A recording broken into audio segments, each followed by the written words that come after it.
உங்க வீட்ல இருந்து உங்க அம்மா, உங்க அப்பா, உங்க அண்ணன், உங்க அண்ணி, குழந்தைங்க எல்லாம் வர்றாங்களாம். எதுவும் வாங்கணுமா? அவங்க வீட்ல இருந்து யாராவது வந்தா மட்டும் அத வாங்கு, இத வாங்கு, அத செய், இத செய்யணும் உயிரை வாங்குறாருல.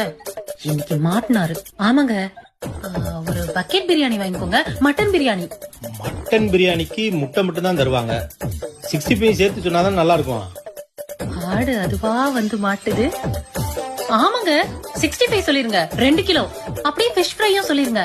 ஏங்க குழந்தைங்க எல்லாம் பிரியாணி சாப்பிட மாட்டாங்க, அவங்களுக்கு சிக்கன் நூடுல்ஸ் சொல்லிடுறீங்களா? குழந்தைங்கன்னு சொல்ற, ஐஸ்கிரீம் வேண்டாமா? ஆமாங்க ஐஸ்கிரீமும் சொல்லிருங்க. சரி மச்சான், கேட்டுச்சா? வரும்போது இதெல்லாம் வாங்கிட்டு வந்துருங்க. எந்த மச்சான்? எந்த மச்சானா? உங்க அண்ணன் தாண்டி. எங்க அண்ணனா? அவன் தாண்டி வரும்போது ஏதாவது வேணுமா சொல்லுங்க, வாங்கிட்டு வர்றேன். நீங்க ஏன் மாப்பிள்ள அலையிறீங்க அப்படின்னு சொன்னான். வேற எதுவும் வாங்கணுமா சொல்லு. மச்சான் பேரு மதுரை.